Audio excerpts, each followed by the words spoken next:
So this week we have Sheila Naughton, who's a reporter for Newstalk, ex-Gogglebox Ireland star, Ireland's Strongest Woman 2023, and an eating disorder advocate. Thank you, Sheila, for coming on. Thanks for having me. So Sheila, I came across Sheila ages ago now, like a couple of years ago. I was looking at her TikToks and she'd be putting up funny things about like men on Tinder and kind of just general dating stuff. Yeah, so back then when I was doing that, I think I was on every app, but I've been on every app since college and I never deleted them. I never took my profiles down. I just always left them up. So if I stopped using them, they were still up there. Because I thought I definitely will go back to it. I would just take breaks every now and again. I do actually remember I was in McDonald's one day and some guy came up to me and he was like, "Did we match on Tinder?" And I was like, "No, I don't use Tinder." And then I said, "Oh, no, my profile is still up there." So I just had them up there. Actually, I think they're still up there now. I just never didn't. Yeah, because I'm seeing someone now, but I don't think I deleted my account. So I just want to know a little bit about somebody if I'm going to send the first message, and I have no problem doing that. I actually always did it. But telling me you like travel, like, I don't need to see all the little flags beside your name. Oh my God, I really the don't. fucking flags, 37 countries and counting, does my head in. Like, it's so original. I actually have to say, I'm not into travel in that, like, I don't want to go for 7 months traveling. So, I think people think that it's this thing that everybody is going to love. Like when they're like, "I like food." Okay, yeah, cool. Me, I haven't had an eating disorder. I'm like, sorry, can't agree with you. Yeah. So even those things, I'm like, no, you've counted me out. But so I just started to make those little videos because of that. And I think part of it was also just because I was like, I'm fed up of being single. I would love to meet somebody. And now I'm just going to have to make fun of it or else I'll be really sad. As I mentioned there, I'm an eating disorder advocate. So I got sick after college and I just felt then, I mean, we all used to joke people think that inpatient care and like eating disorder units are the most depressing places in the world. They are, but they can also be very funny. And a load of us would be there and we'd be on Tinder. And we were like, are we catfishing them? Because like we're staying in a mental hospital. Oh, Jesus Christ. And like, I had no idea what I looked like. So I had all these old photos of myself and I was like, almond eye, stunning. And yet, if I was to arrive somewhere, they'd be like, this is not the girl in pictures at all. But I had no idea. So that kind of took me out for 2.5 years. And even and then COVID happened. So, okay. Yeah. It's just about to guess. I'm 29 this month. Happy birthday, nearly. So yeah, fair enough. The eating disorder obviously took a few years out. When you say you're single for 10 years, that's like, whoa. But then actually between COVID and then actually being sick, just actually like fair enough. Yeah. It's not the time to be dating, like. No, and I think I did used to get very down. So I'm in a group of friends who I'm really lucky, like I've the same friends since almost primary school, but they are very, very settled. So my best friend, she's just taken off on 7 months traveling with her fiance and they're together since he was 13 and she was 14 and she's the same age as me. They maybe broke up for a week one time, but that's it. And like so happy. And my other friend who's just had a baby, similar time with her fiance. Woohoo! Like imagine being with the person that you were seeing like fucking 15 years ago. Like my fella was like big into, his name was Chris, Subaru Imprezas, and he was rough as a badger's arse. And like I wouldn't look twice at him now. Like what? How are these people with people since they were like young teenagers? And they're still like when you were like at the GA disco. Yeah, that was how they met. The GA disco. So it was like I went up and says, "Will you meet my friend?" And they are now getting married. Fucked up. But yeah, you were single for a long time, so I'd say you have a few stories to tell us. Yeah, I wrote down the headlines so you can pick, right? Shouting man, tie whip, Irish girls are ugly, macadamia nuts, or little.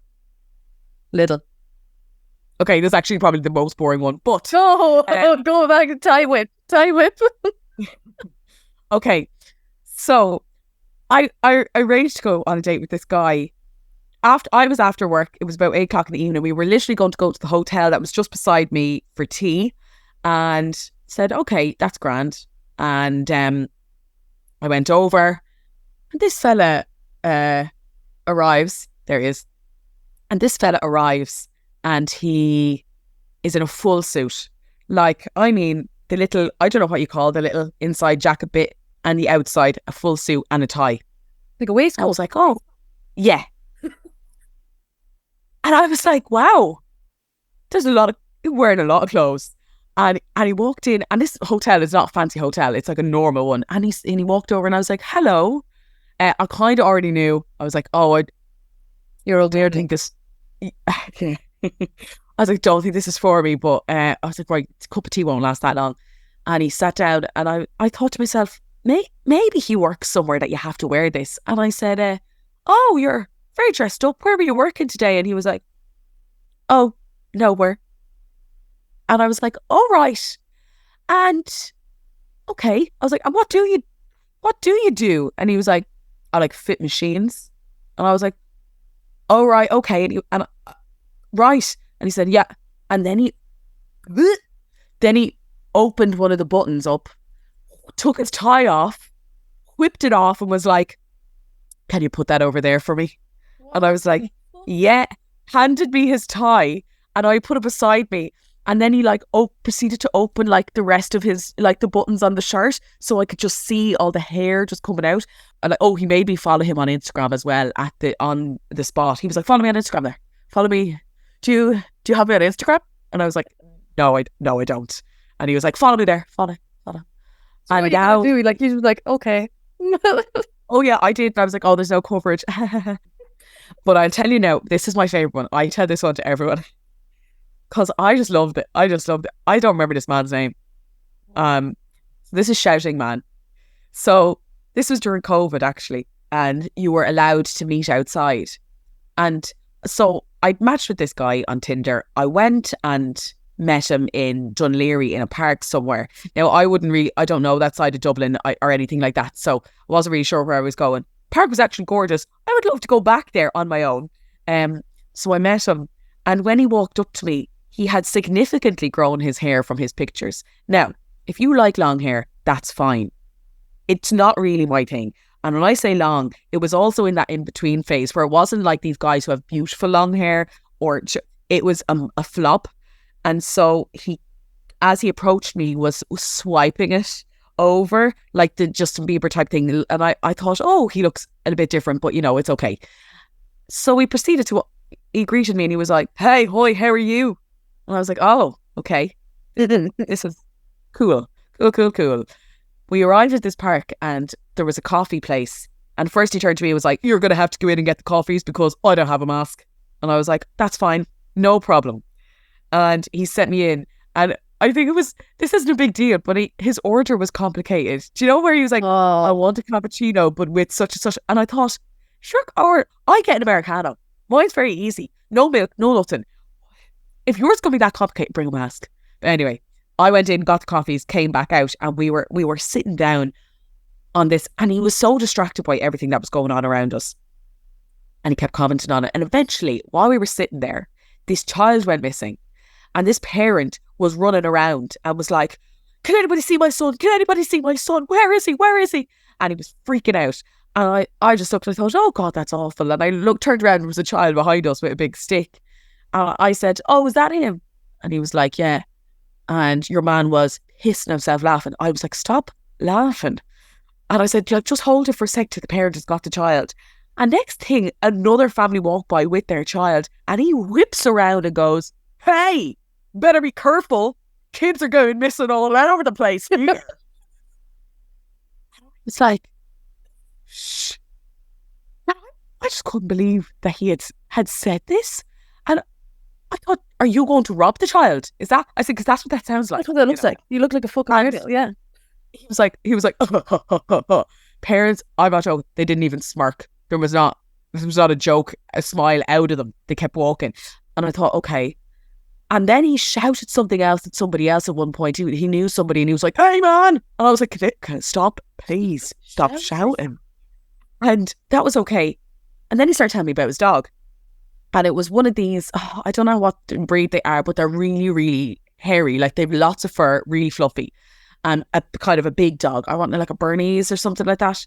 And he started telling me anyway about the dog and how to groom it properly. And I said, okay, oh wow, you really love your dog. And then this dog walked by that was the same breed. And he went, oh, look at the way that dog's groomed. And I was like, what's wrong with it? And he said, that's all wrong. And I just got in my head, I said, he's going to shout at them. I was like, he's going to say something to them. And I was like, don't. And he goes, hey, what kind of pooch is that? Shouts over. Oh, God. So far away as well. And I was like, you know what type of dog it is? It's the same dog as yours. And then they shouted back over such and such. And he was like, oh, real nice. And that was it. And I just said, I was like, don't. I was like, please. I was like, just don't say any more. I was like, don't tell them it's groomed wrong. And he said, I won't, but it is. So that was that bit. And I thought, please, I really hope this is over. I eventually made an excuse to go. So I started to walk and we went to walk across the road. And you know the way in Dublin, like they're busy roads. It's not like the country. Like you have to get a wriggle on. So the lights were red and I bombed it across and he walked like he was just, like a snail across the road. And I turned and I was like, hurry up. And at this, I was done. And he was like, what's the rush? And sauntered across and this bike was coming. And I was like, there's a bike coming. And the bike was coming and it was ringing the bell at him. And he was slowly going, slicking his hair back. And as the bike got closer, it had to swerve around him. And your man on the bike turned around and goes, get out of the way, you long-haired fuck. Your man was enraged and he was like, what a dickhead. He was like, did you hear that? And I said, he wasn't wrong. I was like, you're in the way. Like, hurry up. And he gave out the whole way back to the car. And as we got to the car, all I kept thinking was, please don't try and kiss me, like, please. And he turned to me and he said, I don't know what your thoughts are on COVID. And I was like, very strong, very, very strong thoughts on COVID. And I got in the car and I drove off and I thought, right, okay, well, that's the end of that. Went back to Monaghan where I was living at the time. Got a text the next day. Now, he didn't contact me either. So look, maybe because I didn't shout, he didn't fancy me. But when he texts me the next day, I shouldn't laugh. And he goes, hey, I'm so sorry. I'm just not in a place to date. And I couldn't text last night because I got home and my dog had died. Sheila. Oh my God. The dog thief. Oh my, I wonder, is that true? Or is that his weirdest fucking way of trying to shut something down? I don't know. What do you imagine? I would have been fine with we just didn't mix, but yeah, it was. But do you know what? I never actually thought that. Maybe the dog hadn't died. I just thought of all things to have. He's just saying that one, he's not in a place to date, so like he's kind of blaming the mental health, and the dog has died. You know, like he's double upping on that. Fucking hell! But sure, I think he knew right well that like you were just not into it, and he was like, okay, please. I was like, please don't shout at these people. Like I spent the whole day like hoping this man would stop shouting. That was all I did. Oh, the secondhand embarrassment I got from that, fuck me. And see that there, like you reminded me so much of myself. The amount of times men have done things on dates and then I turn into a weirdo, kind of like getting real anxious and fucking antsy. Like him walking across the road. I remember I went for a walk in Dollymount and he kept walking on the bike lane. And I was like, can you get off the bike lane? They're going to go mental. Right, and he'd get off it. And then I started to get real like, can you, like people were like ringing, like, hey, you know, because they're very serious about their bike lane.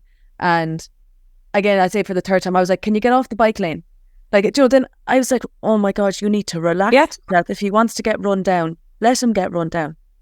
But you feel like you're acting like a mother. And I kind of thought this, even if this was good, like this is not me representing the way I am on a date. I was like, I would much rather be having a good time and not be given out to you. Yeah. Just want to chill out. Like, why can't people just be normal? Yeah.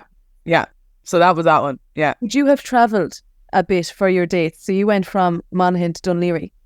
Was that? So I'm from Wicklow, so I would have gone home, say, at the weekends, and if there was somebody who was near there, I'd go on a date with them there. Or when I was in Monaghan, I did date people in Monaghan. I dated one person for 3 months there, kind of. And then when I was in Tipperary, similarly as well. But I think because I always had the base in Wicklow, I always felt like I probably was going to end up back over there at some point.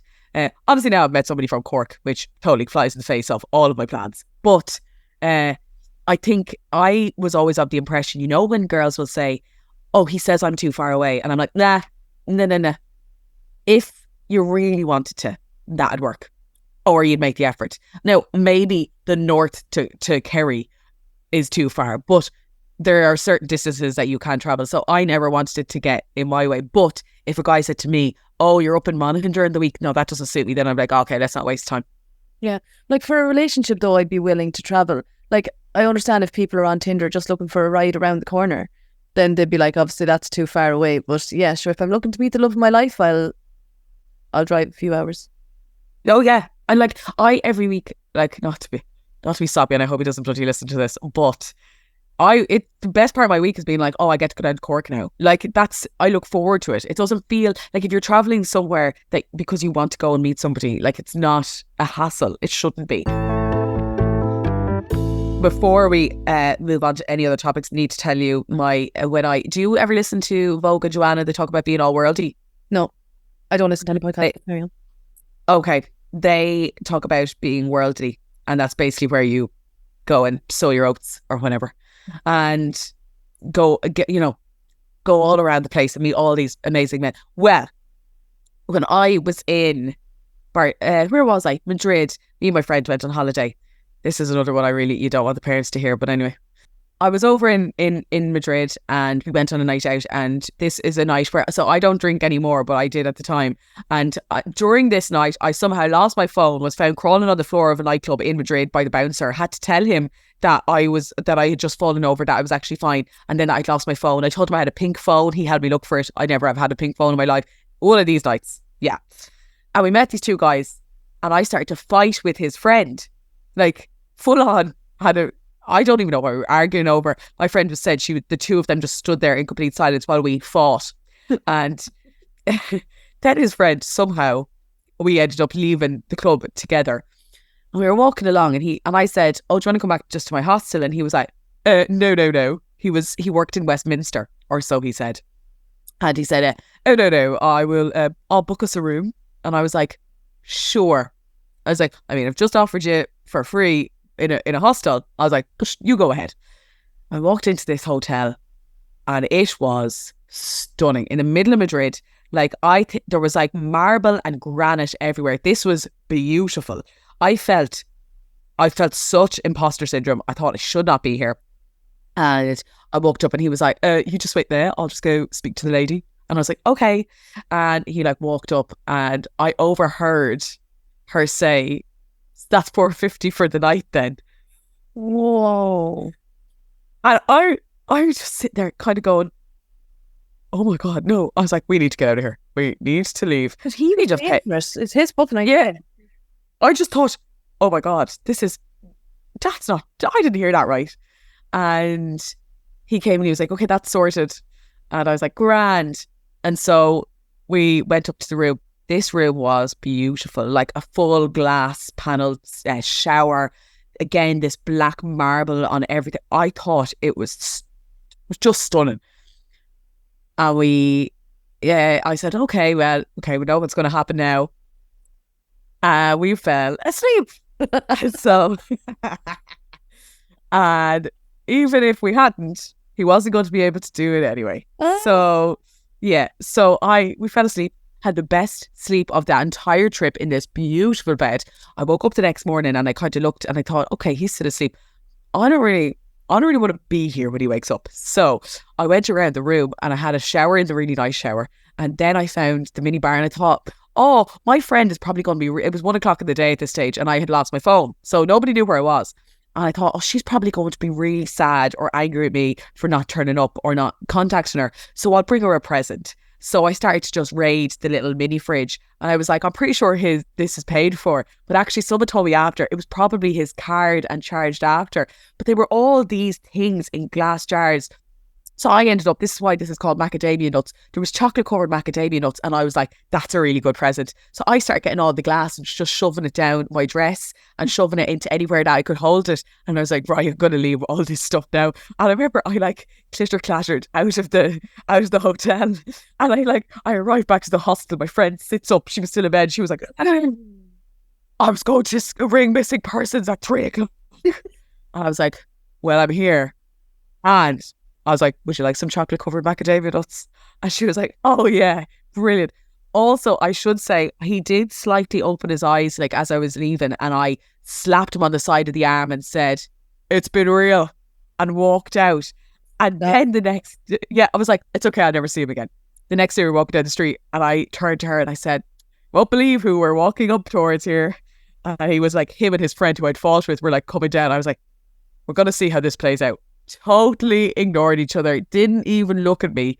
And I thought, well, firstly, he's probably embarrassed. And secondly, I don't know how much money I also spent on him from stealing all the glass jars out of a minibar.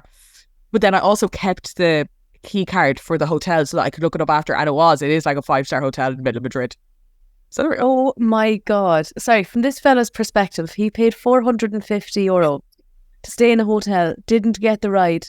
The next morning, the girl raids the place, charges him more money again. Oh my God. And then says, it's been real. It's been real. Fucking cherry on top there. But your hostel, if you brought him back to your hostel, like what was the setup there? Was it loads of bunk beds? Yeah. Oh, sure, fair play.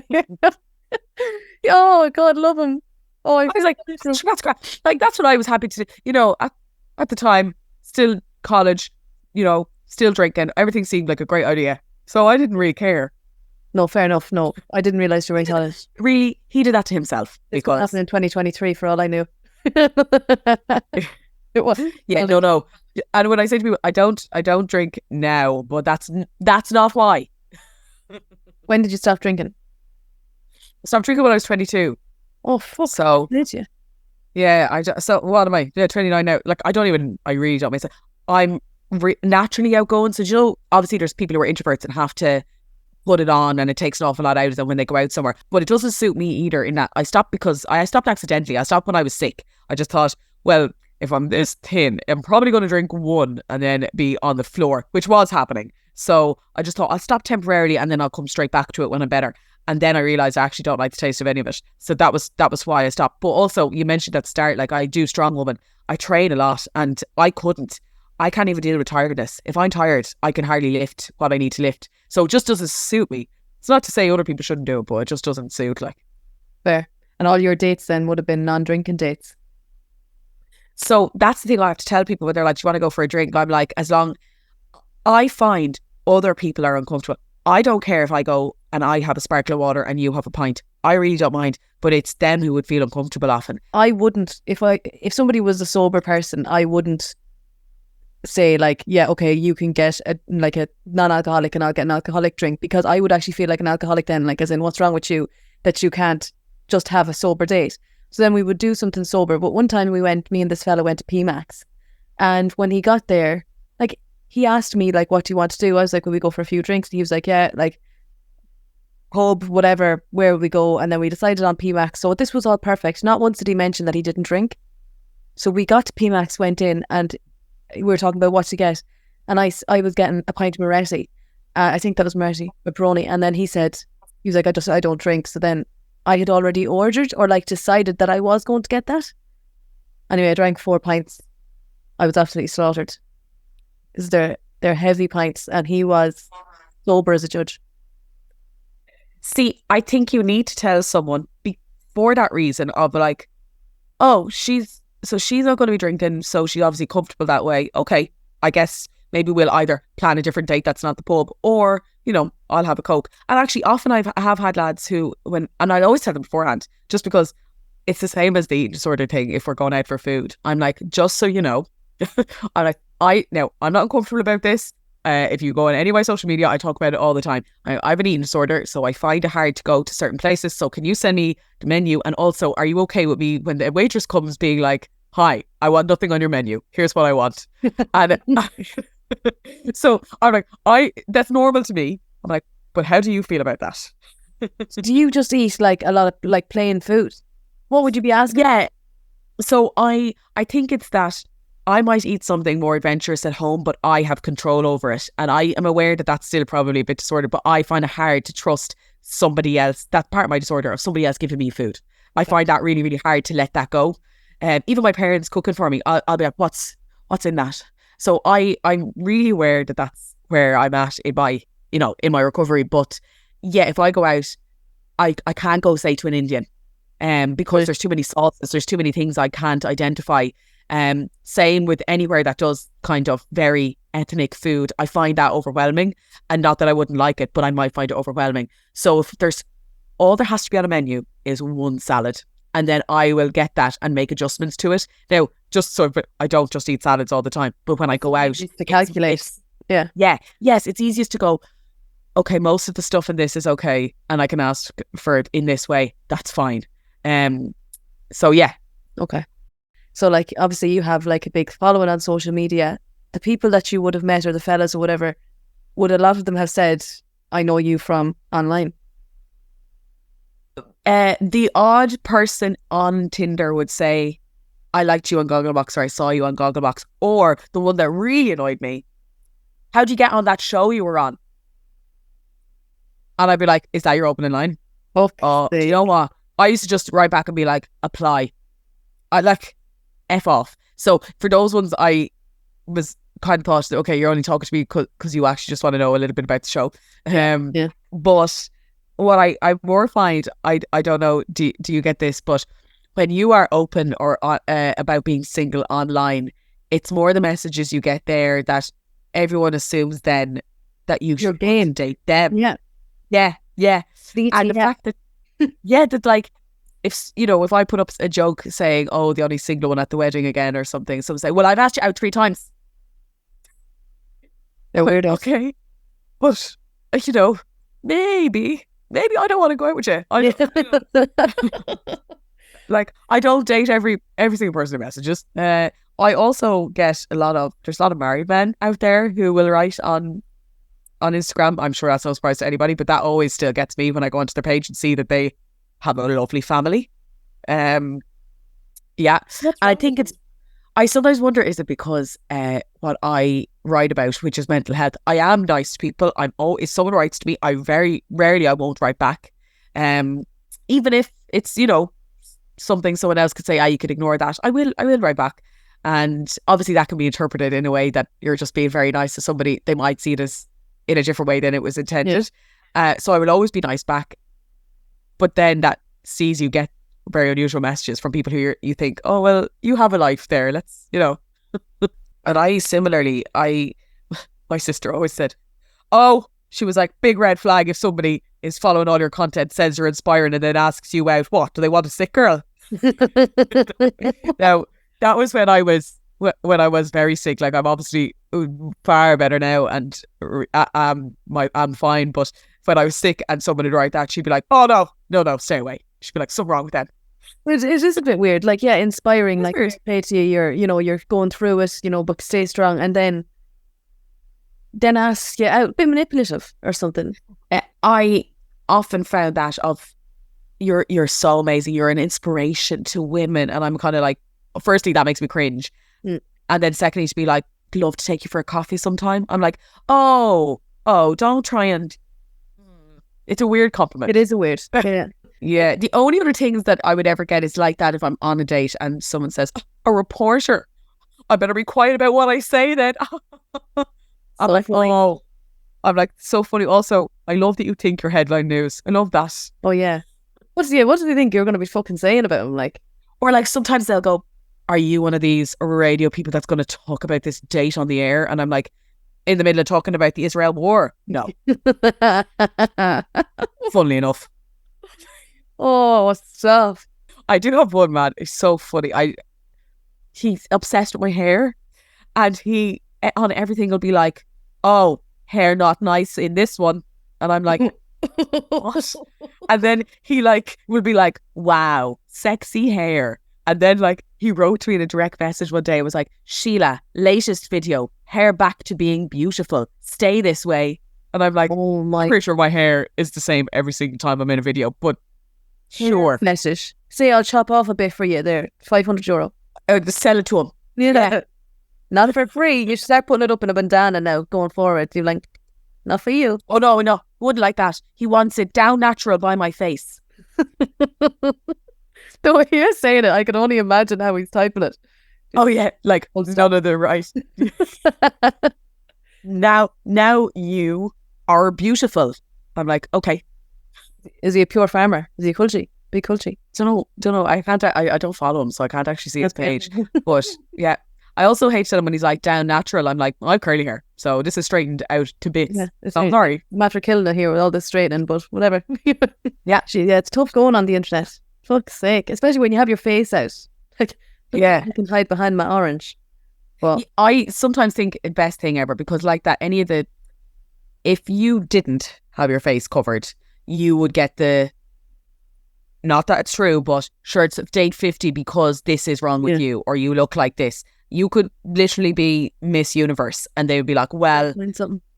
And I'd be thinking about it. I'd be like, oh Jesus, then is it because of that? Even though like I know that like 75% of them, I wasn't feeling it. So like I'd be like, well, not technically, there just wasn't a connection there. But if they had said it's because of your big square head, then I'd be like, it is because of my square head. And then I'd be like, okay, that's it. And no more dates for me. Oh yeah, I was told that my makeup made me look like a drag queen, and my forehead didn't move once, and I was like, that's why people don't like me. Like, I don't know, it doesn't move. How do you feel about being sick? Like, do you ever feel and here's me interviewing you now. Do you ever feel sad, or do you ever feel down, or do you actually just take it in your stride and know it will happen for me when it's meant to? No, I'm fine. I'm fine with it. I'm not fine with it sometimes. Like when I'm hungover, I'd love someone, or when there's a fun fair going up in Swords Pavilions there, big huge one, and I was like, would love a fella to go to that with, won't have one to go to a with, and like. When I'm out walking the dog and stuff, and you go past like these restaurants and they're overlooking the sea, and I'd be like, oh, that would be nice now to go for a bit of grub there, and something like. But it's like it's only a pang, and the rest of the time I feel like if you have your life full of other shit to do and friends and stuff, you'll be all right. Because fuck me, I didn't think it was going to be 2.5 years.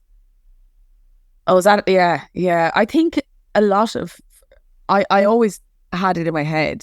Whenever someone would make jokes of, like, Dad, the spinster joke, I'd say, no, it's going to happen for me. Everything that I want to happen in my life, I was like, has worked out. I was like, maybe this is just the thing. Even when I was really, really sick, and I remember the nurses told me that I may never recover and that I might be a revolving door patient. I remember that being said to me. And I said, no. I was like, you're wrong. I was like, this is going to work out for me. It's just taking a little bit longer. And what apps are you on? Tinder and Hinge. I deleted Bumble a while ago because I don't write. Okay. I would always have written first, but that was because I was like, right, I'm an all or nothing person. I was like, right, I'm giving this a go. I'm going to write to everyone I match with, see who starts a good conversation, and then I'm going to voice note them. Oh. And so I voice note because I think if we can have a bit of crack over and back in a voice note, I probably get on with them in person. But if I voice note and they're voicing back and they're like, yeah, well, just back from work and do it. And I'm like, oh no, we wouldn't have fun. Or, you get a really, really good idea of, I actually have, like, I have had people not, decide not to see me as well through a voice note. And I'm like, oh, that's probably because maybe the way I am, and I can be quite authoritative in the way I speak and things like that. And I'm like, look, maybe that's not for them. And so it's great. Like it rules them out. Maybe I should. I just find it a bit awkward. I find voice notes very personal. Like I'd send them to my friends.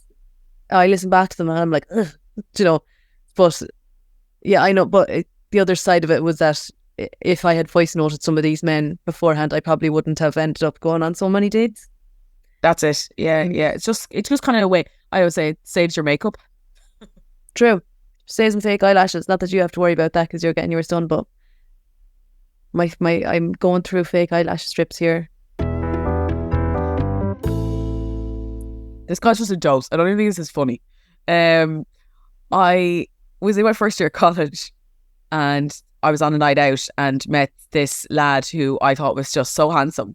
and turned out he was half French, half German. And he was like, would you like to go on a date tomorrow? And I was like, yeah, okay. And we didn't. I can't remember why. I think he was flaky by text or something. And I was like, okay, whatever. And then I bumped into him on the street because it turns out we were both going to Trinity, and I bumped into him and he was like, oh, hey. And I was like, oh, hello. And I do remember his name actually. And he was like, do you want to go grab a coffee? And I was like, oh, okay. And I should have been like, no, go to class. But I went with him anyway.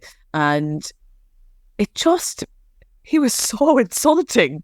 Like, I don't know where we on a date. I don't know what this was, but he sat down and he was like, just so you know, I don't believe in paying, fuzzy girl, so you will pay. And I was like, no problem. Okay.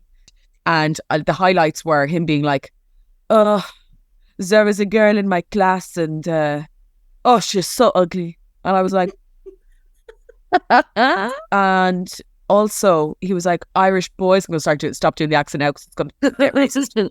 He was like, also Irish boys dress so badly. He was wearing purple trousers. Oh, fuck. So can we just like, yeah. And I said, I like the way Irish boys dress. And he was like, oh, no. He was like, they wear tracksuits so ugly. And I was like, so you just think Irish people are ugly? And he was like, I just think Irish girls, they think they are far better looking than they are. And I was like, okay. Do you know I'm Irish? I was like, I don't know if you know that. And he was like, yes. He was like, I'm just very honest. And I was like, okay, cool. And then I said, well, like, what was the point? What was the point here? And he said, oh, well, look, I will never marry an Irish girl. He was like, because I want to have mistresses, and Irish girls, they're too uptight for that. And then he said, but you know the one thing. And I was like, what is the one thing? And he's like, the French girls, they are easier to kiss. Irish girls, easier to fuck in a toilet. Any updates? I went on a date. Number 51 was 2 weeks ago tomorrow. And I thought that this was it for me. I thought when I walked in, we went to Lucky's in the Liberties. And when I walked in, I thought, fucking hell, this man is out of my league. Absolute right. Got along great. I was thinking there's no way that he fancied me anyway. We went to a pub quiz and then he shifted me, quick shift, mid-huddle over the question. So I was like delighted with myself. Date went on into the early hours of the morning. He was texting me every day until then it got to 8 days of texting and he hadn't mentioned a second date.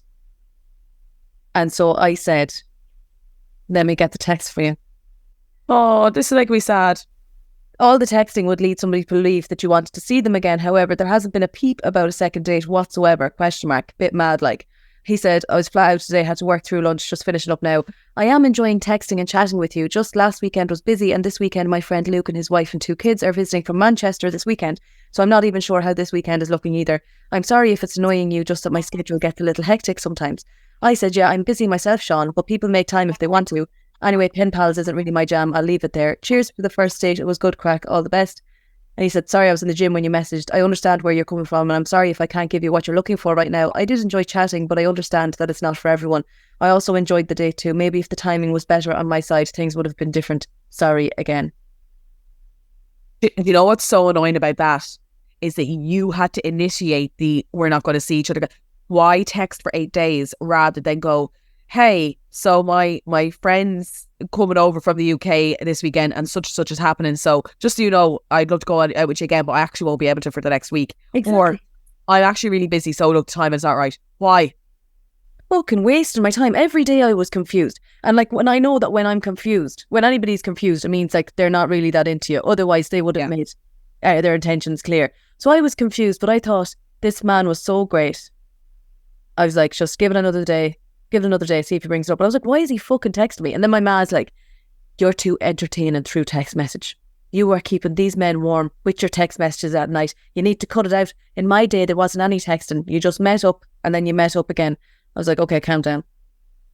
Oh no, I used to get that as well. Dad would be like, Joe, join Macra.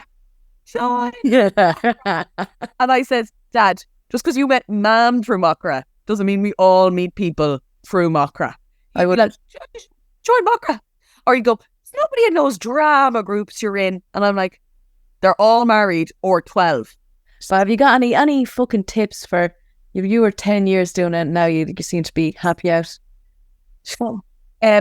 My tips for the apps are only match with someone that you would be, or swipe for somebody that you are willing to speak to. Don't be afraid to send the first message. And I always tell people go to the voice notes.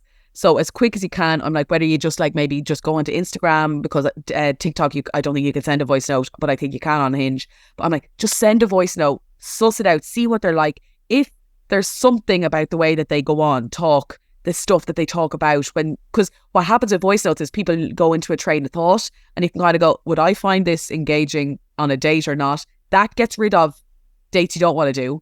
And then also when, like, similar to what almost you're saying there, of if you ever feel unease, discomfort, or like you're overthinking past a normal point, like I still overthink now, where I'll be like, oh, maybe he just doesn't like me anymore, and he'll be like, what? But if it's to the extreme level of like that, why are they not asking me out again? Why am I being left for days? Yeah. Then there's something not right. My mother always says you should never have that feeling in your tummy if they're the right person. So I would say, as hard as it is, then like what you do, like cut it off, but that's for yourself. And it'll be hard for a few days. But the advice I always give to any of my friends who are single, I'm like, that hurts for a day or two, but it's not as bad as dragging this on for 7 more days and feeling even worse. So I'm like, cut it now, deal with this shitty 2 days. And then if you're ready, go back on the apps. If you're not, take a little break and go back again. But I believe that hard, in the same way as when you work really hard for like an exam or something, it has to work out if you put the work in. So I think it will work out. But my voice notes. I'm going to start doing that now, I think, the voice notes. But although I stopped paying for my Tinder Gold, so that's gone, and I don't really do any swiping.